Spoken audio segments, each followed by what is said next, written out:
नमस्कार. द एन्काउंटरच्या या भागामध्ये आपल्या सगळ्यांचं स्वागत. आपल्याला माहिती आहे की महाराष्ट्रामध्ये विधानसभेच्या निवडणुका होऊ घातल्यात. त्या ऑक्टोबरच्या शेवटच्या आठवड्यात किंवा नोव्हेंबरच्या पहिल्या आठवड्यात होण्याची शक्यता आहे. आणि त्यापूर्वी महाराष्ट्रामध्ये वेगवेगळ्या आघाड्यांचं राजकारण आता रंगू लागलेलं आहे. आपण आता या सगळ्या घडामोडींवर, राजकीय घडामोडींवर सुनील तांबे यांच्याशी बोलणार आहोत.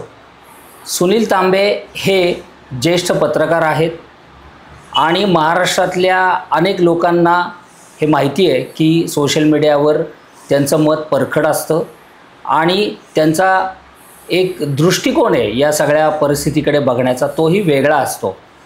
आपण त्यांच्याशीच बोलणार आहोत आणि त्यांच्याकडनं या विविध विषयांवर जाणून घेणार आहोत. सर नमस्कार. नमस्कार. सर, तुम्हाला हे माहिती आहे की म्हणजे तुम्ही आता खरं तुमच्या कारकिर्दीमध्ये अनेको निवडणुका पाहिलेल्या आहेत. तुम्हाला ही निवडणूक वेगळी वाटते का?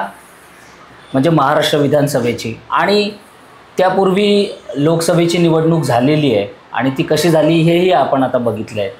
तर तुम्हाला या सगळ्यामध्ये आपण चर्चेला सुरुवात करताना आपण काय वाटतं? पहिली गोष्ट म्हणजे या खेपेची जी निवडणूक आहे, म्हणजे आता आपण समजा बघितलं 2014ची निवडणूक होती तेव्हा हिंदू मुस्लिम असा मोठ्या प्रमाणावरती म्हणजे या प्रकारचं पोलरायझेशन झालेलं होतं 2014ला.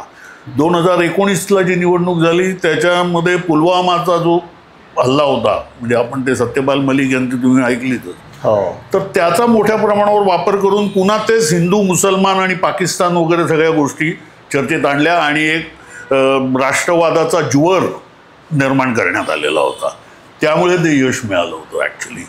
आणि 2024ला आपण जर का बघितलं तर 2014 आणि 2019 यापेक्षा 2024ला मोदींची क्रेज मोठ्या प्रमाणावर कमी झालेली दिसते.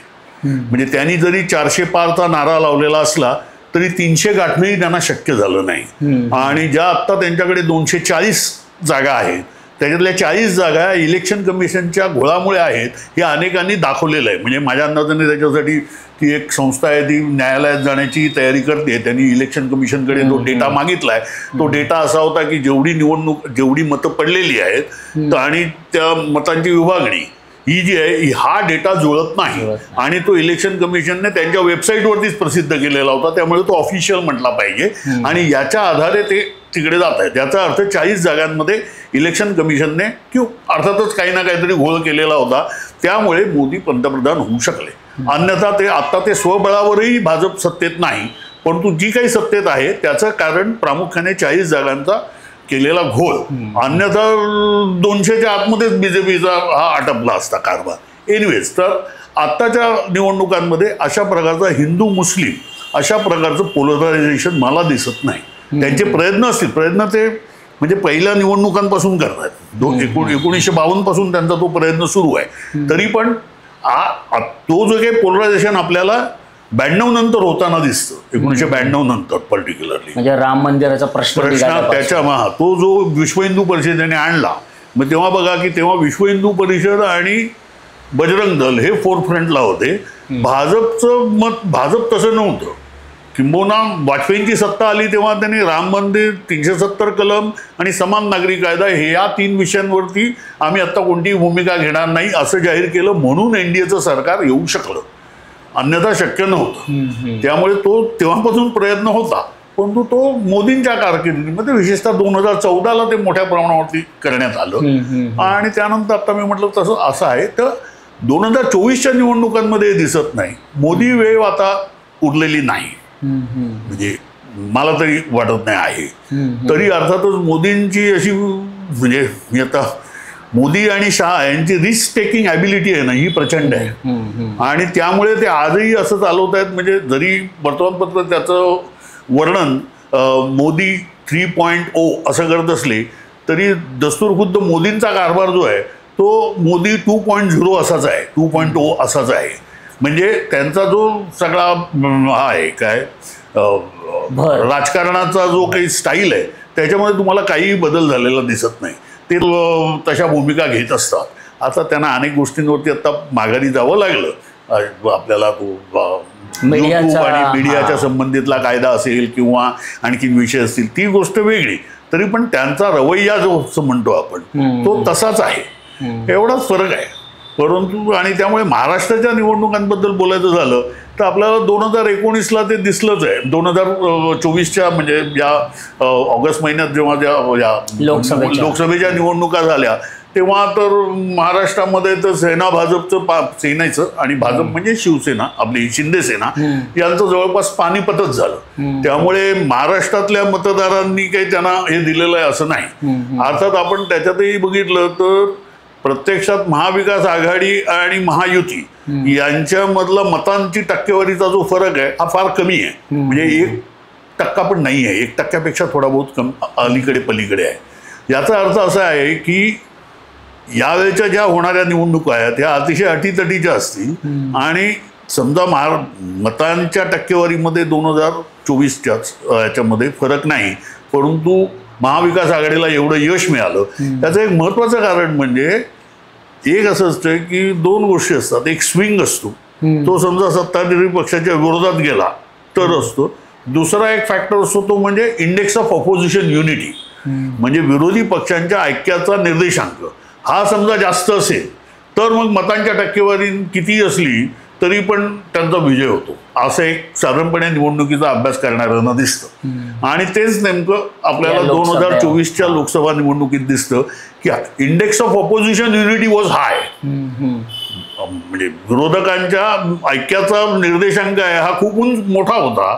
त्यामुळे जरी मतदानाच्या टक्केवारीमध्ये बारकासा फरक असला तरी आपल्याला हे जास्त म्हणजे महाविकास आघाडीला अधिक यश मिळालेलं दिसतं. आणि हेच माझ्या अंदाजाने याच्यामध्ये रिपीट होईल आपल्या विधानसभेच्या पण आता तुम्ही मगाशी टक्केवारीचा जो उल्लेख केला त्याच्यामध्ये एक फारसा फरक नाही आहे आणि ध्रुवीकरणाचा पण आपण हे केला आणि एकूण मध्यम वर्ग पाहता सध्याचा जो आहे आणि 2014 पासूनचा पाहता तर त्याचा आजही भारतीय जनता पक्ष आणि त्यांच्या सहकारी पक्षांना पाठिंबा आहे असं दिसतं. तुम्हाला काय वाटतं? म्हणजे एक साधी गोष्ट आहे, म्हणजे मला काय वाटतं असा मुद्दाच नाही आहे, मुद्दा डेटा काय सांगतो. आता महाराष्ट्र लोकपोल सर्वे म्हणून एक आहे आणि त्यांनी महाराष्ट्राचा हा प्रसिद्ध केला जवळपास माझ्या अंदाजाने सप्टेंबरला आहे तो काहीतरी प्रसिद्ध झालेला, 10 सप्टेंबरला किंवा 9 सप्टेंबरला तो प्रसिद्ध झाला आहे, म्हणजे अलीकडचा आहे.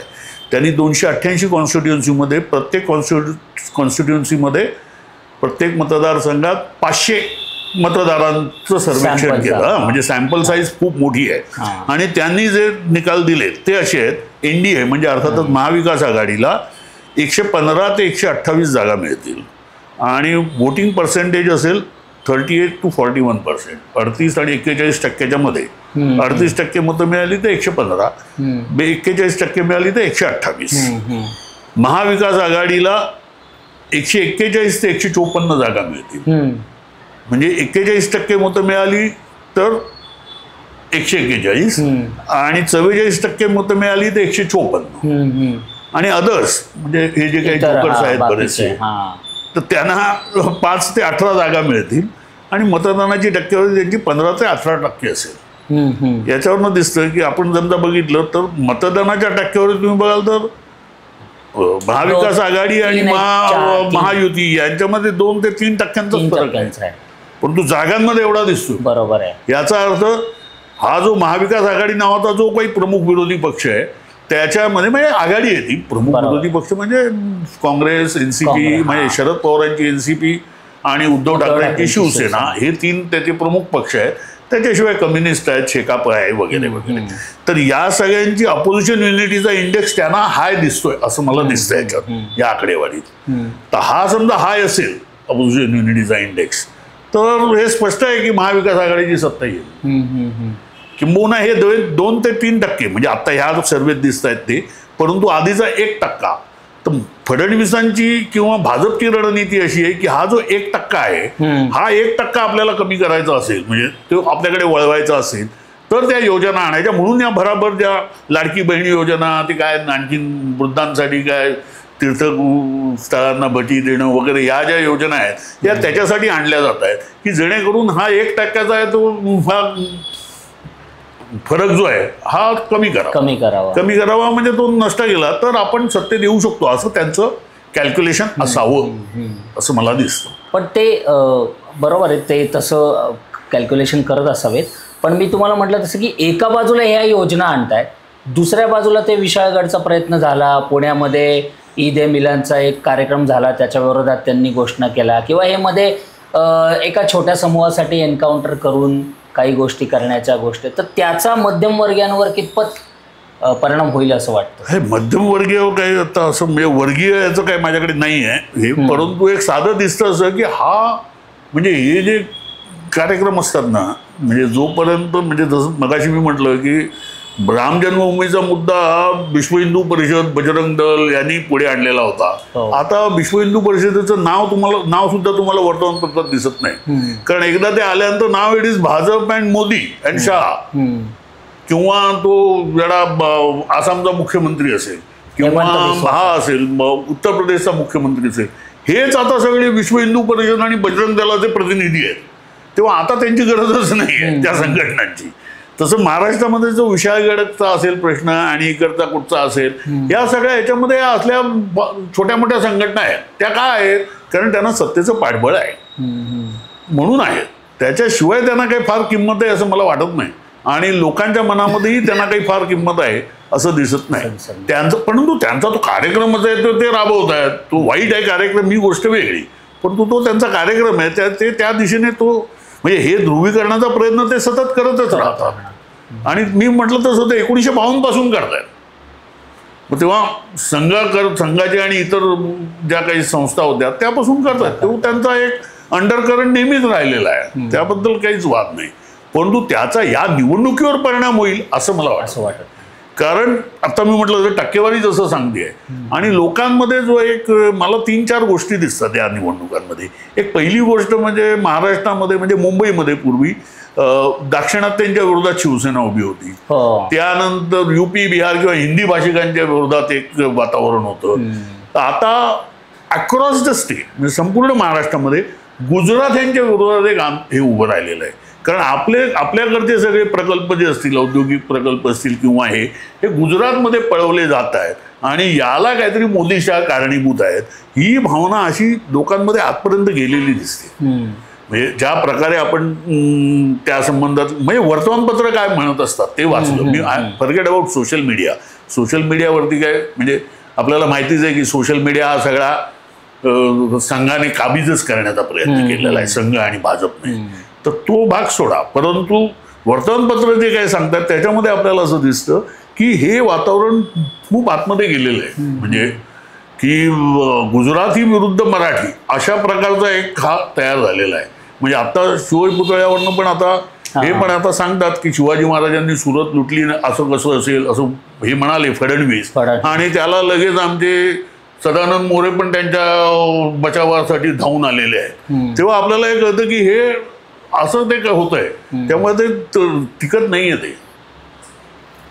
पण आता एक थोडासा मी वेगळा हे करतो. मतदार आणि मतदानाच्या विभागणीसाठीचे काही प्रयत्न पण सुरू आहेत. उदाहरणार्थ 3री आघाडी, 4थी आघाडी, राजू शेट्टी यांची एक आघाडी, किंवा MIM आहे, प्रकाश आंबेडकर यांचा पक्ष आहे. तर तुम्हाला काय वाटतं की या प्रमुख 2 आघाडी आणि युतीच्या पेक्षा या ज्या वेगळ्या आघाड्या आहेत त्यांचा या निवडणुकीमध्ये कितपत प्रभाव पडेल? एक तर या आघाड्या लोकसभेला पण होत्या, पण लोकसभेला मतदान असतं 3 लाख 4 लाख अशा प्रकारचं असतं. विधानसभेला ते मतदान 1-2 लाखाच्या आसपास असतं. साहजिकच याला ते करण्याचा गडबड करण्याचा प्रयत्न करणार. आणि आपल्याला हे माहितीच आहे म्हणजे वंचित बहुजन आघाडी ही आता भाजपची A टीमच असावी असं मला वाटतं. B टीम सोडूनच ती A टीम असावी असंच त्यांचं वर्तन आहे. आणि आपल्याला दिसतंय की वंचित बहुजन आघाडीने ज्यांना उमेदवारी दिली त्या उमेदवारांनी लगेच महागड्या गाड्या विकत घेतल्या वगैरे, मतं काहीच नाही आहेत. याचा अर्थ कोणीतरी त्यांना पैसे दिलेले आहेत. ते कोण पैसे देत आहे हेही सगळ्यांना माहिती आहे. याच्यामध्ये हे उघड गुपित आहे. फक्त आपण नाव घेतलं तर सिद्ध करा म्हणतील म्हणून नाव घ्यायचं नाही. मी नाव घेणार नाही त्याचं, परंतु हे सगळ्यांना माहिती आहे कोण पैसे देत आहे या सगळ्यांना. आणि कारण जेवढं मी आता म्हटलं तसं भाजपचा प्रयत्न काय आहे की इंडेक्स ऑफ ऑपोजिशन युनिटी हा लो असावा.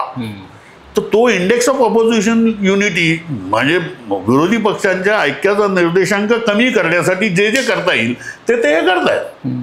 नाही तर आता ते काय ते राजू शेट्टी आणि कोण तो कपिल पाटील प्रहार कपिल पाटील आहेत त्या कपिल पाटलांनी पण त्यांची काय समाजवादी गणराज्य पक्ष काढलेला आहे. आता या पक्षाच्या स्थापनेला त्यांनी बोलवलं होतं उद्धव ठाकरेला आणि आता ते वेगळी आघाडी काढतायत. हे स्पष्ट आहे ते सगळे संकेत. आणि समाजवादी गणराज्य परिषदेच्या पक्षासाठी याला कशाला बोलावलं, उद्धव ठाकरेला कशाला, काय संबंध उद्धव ठाकरेंचा समाजवादाशी, पण त्यांना बोलावलं. आणि आता काय करतायत, आता त्याच्या विरोधातच आघाडी करतायत. म्हणजे कळतं ना हे किती धडसोड वृत्तीचे आहेत आणि किती यांची काही आयडिओलॉजीच नाही आहे खरं तर. असे लोक ते एकत्र आणतायत त्याच्यामध्ये मन they are the jokers in this. हे जोकर्स एवढ्यासाठी ते कोणत्याही सिक्वेन्समध्ये जाऊ शकतात. म्हणजे उद्या काय महाविकास आघाडी आली तर ते तिकडे जायला तयार होतील, हे आले तर इकडे, they are the jokers actually.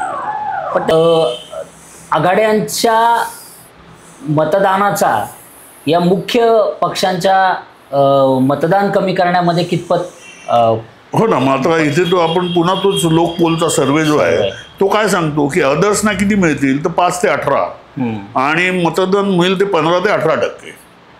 तर मला नाही वाटत याच्यामध्ये यांचा काही रोल असेल. समजा 5 ते 18 जागा असतील ना तर त्या अपक्षांना किंवा ते, कारण लोकसभा विधानसभेच्या निवडणुकीला काय वेगळी हे असते, त्याचं गणित वेगळं असतं. कारण नाही जेवढा मतदारसंघ छोटा होतो ना तेवढी निवडणूक अधिक काय म्हणतात स्पर्धा वाढते. जेवढा मतदारसंघ मोठा असतो ना तेवढी स्पर्धा कमी होते. म्हणजे मी अगदी आपण समजा इकडे आपण 8-10 लोक असू, कुठची पत्रकार संघाची 100 हे असतील मतदार असतील आणि त्यावेळेला तुम्हाला सांगणं अवघड असतं कोण निवडून येईल. बरोबर आहे. कारण ते 100च असतात ना, प्रत्येकाचे वेगवेगळे हितसंबंध असतात, तर ते सांगता येत नाही. म्हणजे ते तुमचे मित्रही असतील पण ते दुसऱ्याला मदत देतील, काहीच सांगता येत नाही त्याच्यात. पण ते मोठा असेल ना तर मग तुम्हाला कळतं की काय गट अधिक स्पष्ट होतात.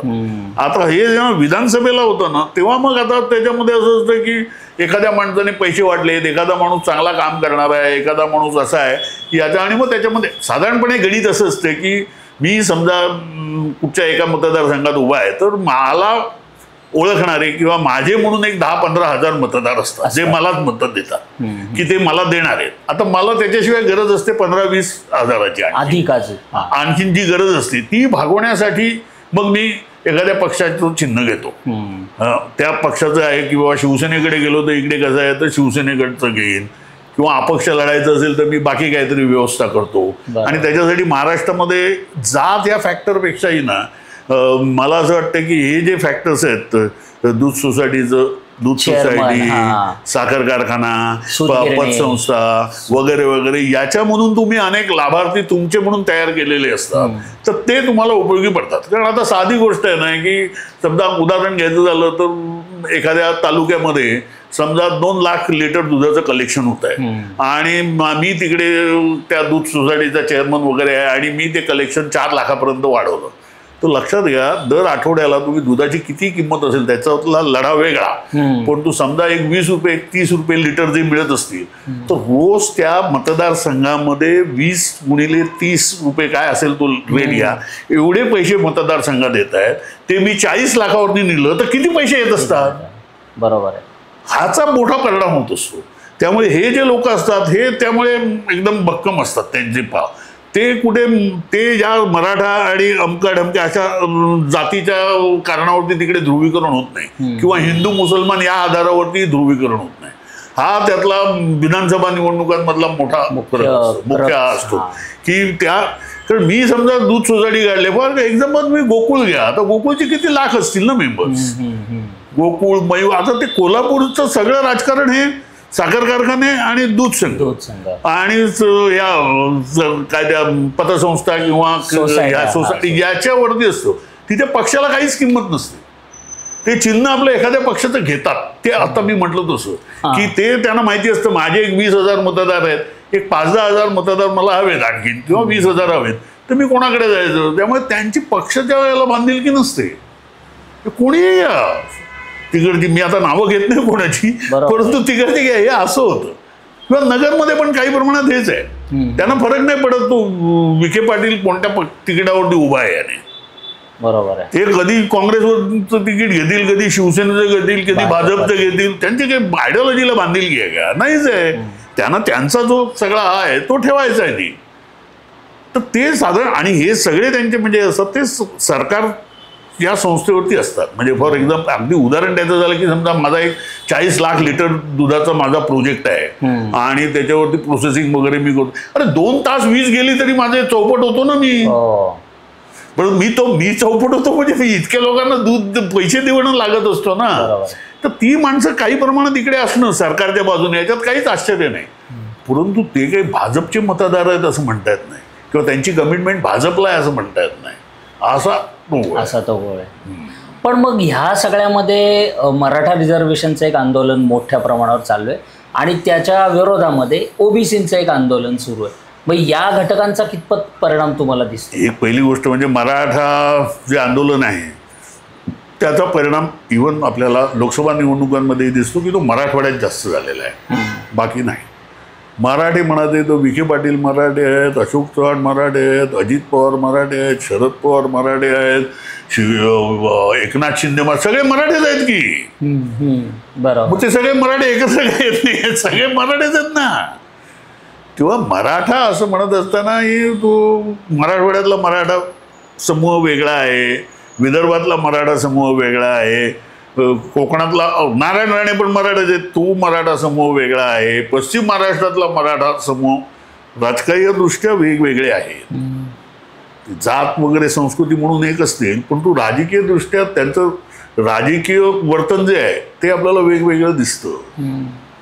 तेव्हा त्याचा परिणाम मराठवाड्यात होईल जारांगेंच्या याचा, हे मान्यच आहे मला.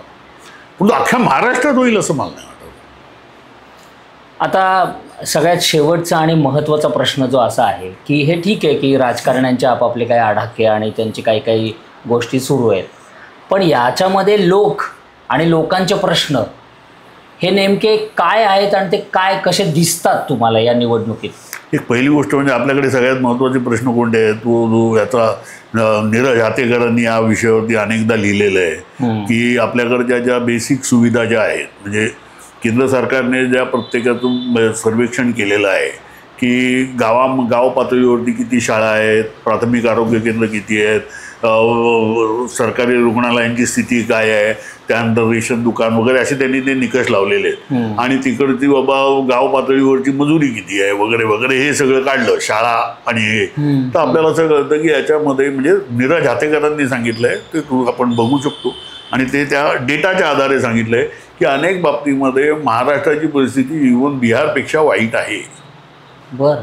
म्हणजे असे जे प्रश्न आहेत की उदाहरणार्थ शाळा, त्यानंतर या बेसिक जे आहेत शाळा, डिस्पेन्सरी वगैरे वगैरे याच्यामध्ये आपली परिस्थिती याच्यापेक्षाही वाईट आहे, बिहारपेक्षाही वाईट आहे. कायचं कारण असं की आपला सगळा भर जो आहे तो मोठ्या प्रोजेक्ट्सवरती आहे. समृद्धी महामार्ग, मग आणखीन कुठचा तो आता तो चालू आहे त्याचं बात कुठचा तो महाशक्ती मार्ग का काय तो एक महामार्ग, तिकडनं काय बुलेट ट्रेन. ॲक्च्युली याचा फायदा कोणाला होतो? याचा फायदा गावातल्या लोकांना होत नसतो. म्हणजे आता एक साधं उदाहरण देतो की मी हिमाचल प्रदेशात साधारणपणे 6 महिने होतो. तिकडे आता पठाणकोट ते धर्मशाला हा रस्ता 4 लेन करावा असं चाललंय. तो आता 2 लेनचा आहे. म्हणजे 2 लेनचा म्हणजे एका बाजूला 2 लेन 2 म्हणजे 4 लेन आहे. तो 4 लेन एका साईडला म्हणजे 8 पदरी रस्ता करायचं चालू आहे.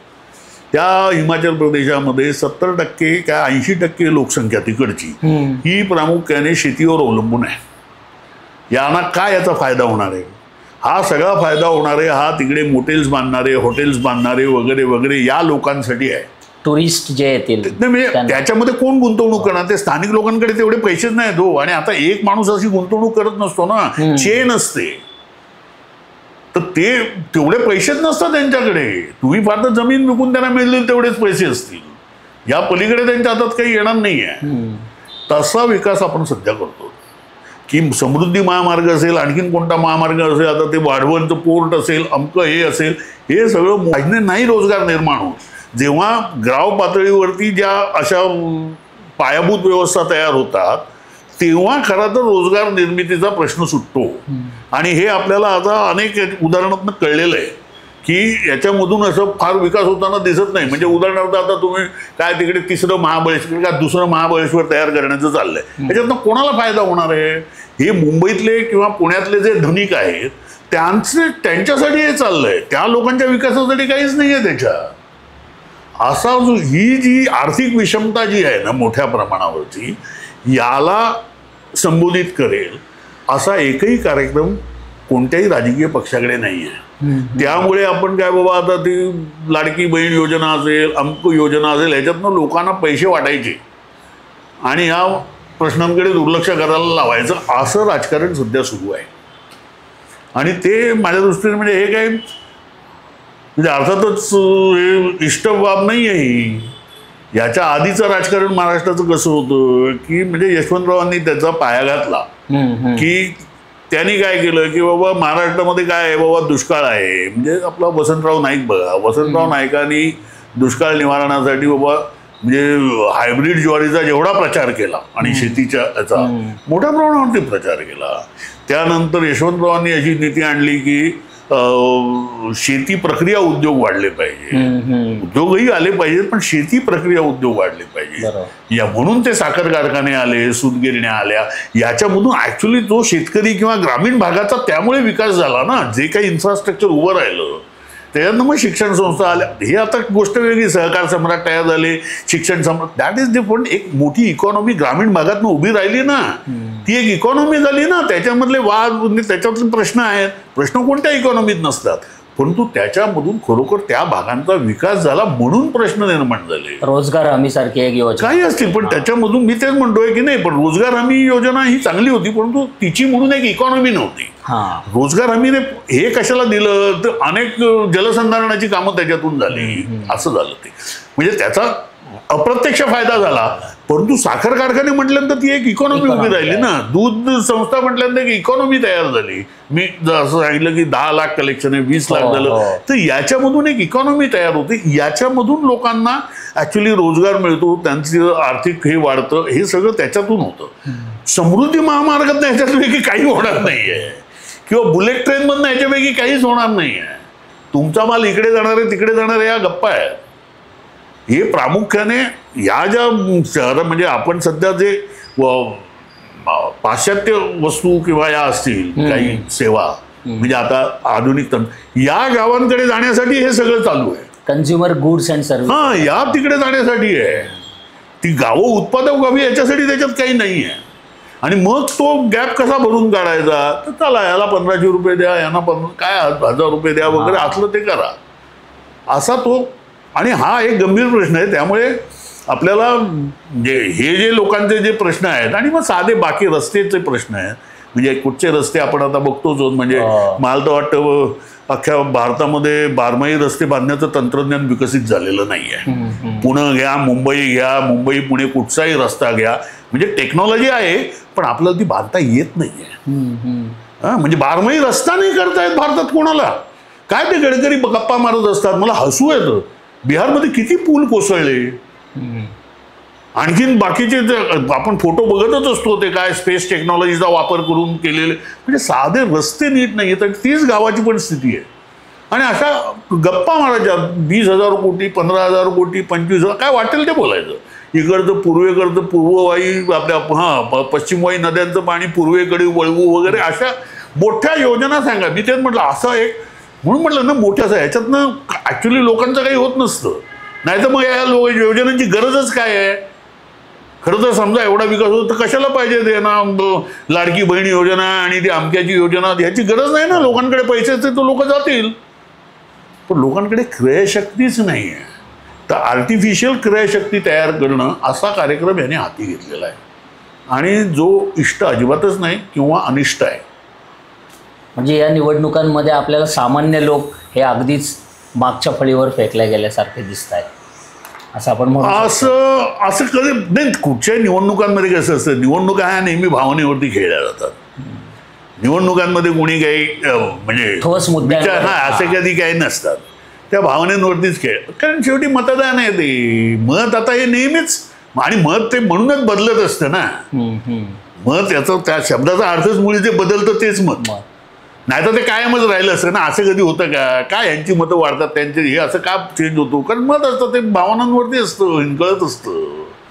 त्यामुळे तिकडे असं होणं स्वाभाविक आहे. मग ह्याच्यामध्ये आता मुद्दा असा आहे की आता कोणी द्रष्टा राजकारणीच नाही आहे. जसं एकेकाळी बाबा यशवंतराव होते, नंतर शरद पवार होते. काँग्रेसने मोठ्या प्रमाणावरती लिगसी आहे गांधी नेहरूंची, ही एक काहीतरी आणली. म्हणजे उदाहरणार्थ आता मनरेगा त्यांनी केली, रोजगार हमी आत्ता म्हणलं आपण. हे जे आहे ना, अशा प्रकारची द्रष्ट नेतृत्वच नाही. आता शिंदेकडे काय असणार? म्हणजे काय ना, तो माणूस रिक्षावाला तो आला मोठा झाला म्हणजे ते सगळे आपल्याला माहितीचा इतिहास काय, त्यांच्याकडे काय असणार? आपले फडणवीस काय आहे दृष्टी? सगळी 10 वर्ष त्या माणसाने फोडाफोडीतच घालवली, सगळी अक्कल त्याच्यातच घालवली. म्हणजे आज सगळ्यात मोठा व्हिलन जो असेल महाराष्ट्राच्या राजकारणातला तो आपला देवेंद्र फडणवीस आहे. या सगळ्यांना फोडणं बिडणं हे असलेच धंदे त्याच्याकडे असणार. त्याला वेळच नाही, त्याची प्रायोरिटीच मुळे तोडण्या फोडण्याला आहे. नाही तर दिल्ली नसती ना त्याने प्रायोरिटी तोडण्या फोडण्याला. मुख्यमंत्री असताना काहीतरी नीट काम केलं असतं ना, ते काढलं समृद्धी महामार्ग, असलेच उपद्व्याप करतात. त्याचा काय लोकांना फायदा आहे?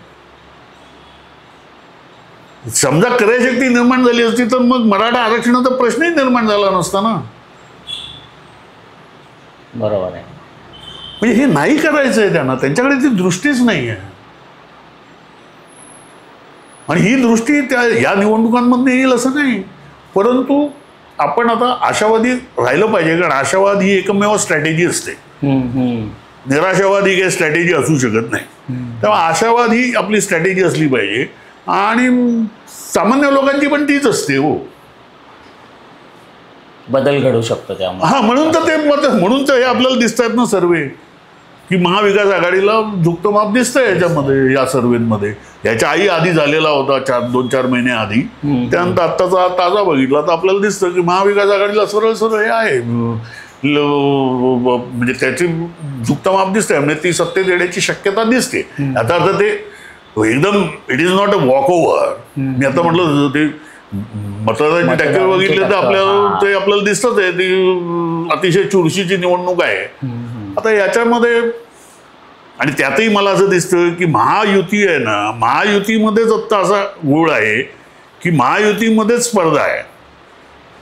फडणवीस, अजित पवार आणि शिंदे यांच्यामध्येच स्पर्धा आहे. किती जागा? नाही, यांच्यामध्ये मुख्यमंत्री कोण होणार याची स्पर्धा आहे. हो, जागेचं सोडून द्या, मुख्यमंत्री कोण होणार याची स्पर्धा आहे. महाविकास आघाडीची स्पर्धा नाही आहे. उद्धव ठाकरे म्हणाले असतील की तुम्ही एकदा जाहीर करा, काँग्रेस म्हणालं असेल की आमचाच होईल, किंवा शरद पवार म्हणाले असतील की बाबा ज्याचा जास्त सीट तो होईल. भांडण नाही आहे त्याच्यावरती. दिस इज फेअर अँड स्क्वेअर जसं म्हणतं, हे स्वाभाविक आहे. यांच्यात तसं नाही. तो अजितदादा सांगतायत असं, तिकडे त्यांचं मुख्यमंत्री परवाच झालं ना, काहीतरी घोषणा पण देण्यात आला, भावी मुख्यमंत्री वगैरे वगैरे. ते भावी मुख्यमंत्री असंच त्यांचा उल्लेख होत राहील. त्याला काय अर्थ नाही आहे. याचं कारण असं की यांच्यामध्ये जे आहे ना ते महाविकास आघाडीत नाही आहे असं दिसतंय मला.